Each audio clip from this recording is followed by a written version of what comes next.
Halo, bertemu lagi di pembacaan kita hari ini di dalam buku Encounter Series 1 Christ the Way dalam Desire of Ages untuk hari yang ke-56. So, ya macam biasa sebelum kita mulakan pembacaan kita hari ini, mari kita pray. Ya Tuhan Allah Bapa kami yang bertakhta dalam kerajaan syurga, terima kasih Tuhan atas berkat Engkau, kasih Engkau, dan pada saat ini kami ingin meneruskan pembacaan kami di dalam buku Encounter Series Tuhan. Biarlah apa yang kami bacakan ini menjadi teladan hidup kami sementara kami menunggu kedatangan yang kedua kali Tuhan. Tuhan berikan kami hikmat untuk memahami setiap satu perkataan ataupun firman-Mu yang terdapat di dalam buku ini pada saat ini. Terima kasih Tuhan, ampunkan segala dosa pelanggaran kami, semua ini saya serahkan dalam nama Tuhan Yesus Kristus yang telah menjadi juru selamat dan penebus kami. Amin. So, jom kita baca dalam hari yang ke-56 Desire of Ages nomor 156 hingga 158. Imam-imam dan penghulu-penghulu disebut sebagai wakil-wakil Allah bagi bangsa itu. Sebenarnya mereka harus membentulkan perlakuan salah terhadap halaman bait suci itu. Seharusnya mereka memberikan kepada orang banyak suatu teladan keikhlasan dan belas kasihan. Gantinya, mempelajari keuntungan mereka sendiri. Seharusnya mereka mempertimbangkan keadaan itu dan keperluan orang-orang yang berbakti, dan seharusnya bersedia menolong orang-orang yang tidak mampu membeli korban yang dituntut. Akan tetapi hal ini tidak mereka lakukan. Loba akan kekayaan telah mengeraskan hati mereka. Ke pesta ini datang juga orang-orang yang menderita, orang-orang yang miskin dan susah, yang buta, yang lumpuh, dan yang tuli ada di sana. Ada yang dibawa di atas tempat tidur. Banyak orang yang datang dalam keadaan terlalu miskin untuk membeli persembahan yang paling sederhana sekalipun untuk Tuhan, bahkan terlalu miskin untuk membeli makanan guna menghilangkan lapar mereka. Orang-orang ini merasa sangat susah mendengar ucapan imam-imam. Imam-imam itu membanggakan kesalehan mereka. Mereka mengaku sebagai wali orang banyak itu, tetapi mereka tidak mempunyai simpati atau belas kasihan. Orang miskin, orang sakit, orang yang sudah hampir mati dengan sia-sia sahaja menyampaikan permohonan untuk mendapat pertolongan. Penderitaan mereka tidak menimbulkan rasa kasihan dalam hati imam-imam itu.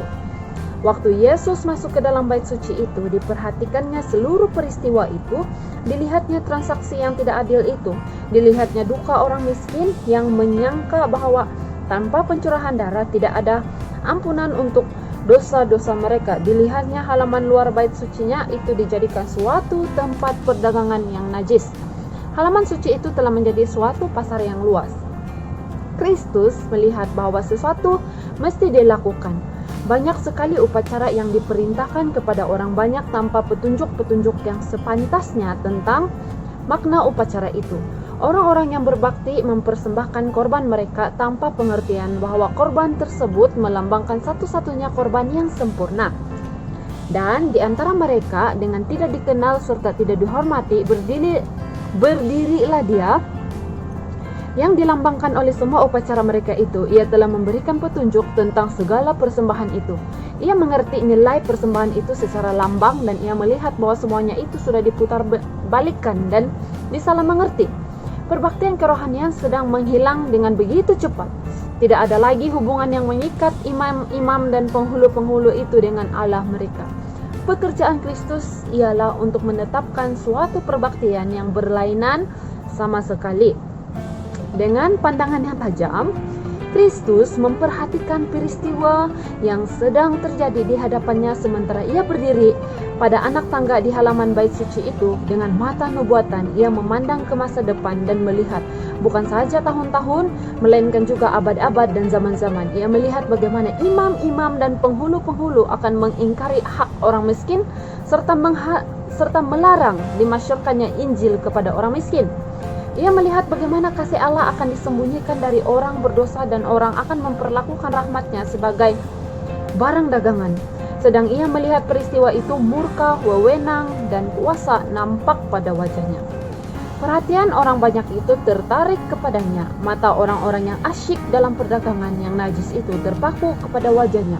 Mereka tidak dapat mengalihkan pandangan mereka daripadanya. Mereka merasa bahwa orang ini membaca pikiran mereka yang terdalam sekalipun, serta mengetahui motif mereka yang tersembunyi. Ada pula yang berusaha menyembunyikan muka mereka, seolah-olah segala perbuatan mereka yang jahat itu ada tertulis pada wajah mereka untuk diteliti oleh mata yang tajam itu. Kekacauan itu terdiam. Bunyi perdagangan dan tawar-menawar telah berhenti. Perasaan kagum menguasai himpunan itu. Adalah seolah-olah mereka didakwa di hadapan meja pengadilan Allah untuk memberi jawab atas segala perbuatan mereka. Ketika memandang kepada Kristus, mereka melihat keilahian memancar dari jubah kemanusiaan. Yang maha besar dari surga berdiri sebagaimana hakim akan berdiri kelak di akhirat. Kini bukannya dikelilingi dengan kemuliaan yang kelak akan menyertai dia, melainkan dengan kuasa yang sama untuk membaca jiwa. Matanya menatap orang banyak itu dan memperhatikan setiap orang. Perawakannya nampaknya lebih tinggi di antara mereka dengan keagungan yang penuh kuasa dan cahaya ilahi menerangi wajahnya. Ia berbicara dan suaranya terang dan nyaring itu, yaitu suara yang ada di atas gunung Sinai mengumumkan Taurat yang dilanggar oleh imam-imam dan penghulu-penghulu itu terdengar menggema melalui segala kubah bait suci itu. Ambil semuanya ini dari sini, jangan kamu membuat rumah Bapakku menjadi tempat berjualan. Dengan perlahan-lahan turun dari tangga itu serta mengangkat cambuk tali yang terkumpul ketika mereka masuk ke dalam ruangan itu, disuruhnya orang-orang yang sedang tawar-menawar pergi dari perkarangan bait suci itu dengan semangat dan kekerasan yang belum pernah ditunjukkannya dahulu. Dibalikkannya meja orang-orang yang sedang tukar-menukar uang itu. Mata uang berjatuhan, berdering dengan nyaring di atas lantai pualam. Tidak seorang pun berani menanyai wewenang. Tidak seorang pun berani berhenti sejenak untuk mengumpulkan keuntungan mereka yang didapat dengan jalan curang itu. Yesus tidak menyeksa mereka dengan cambuk itu, tetapi pada tangannya cambuk yang sederhana itu tampaknya dahsyat seperti sebilah pedang yang berkilau-kilau.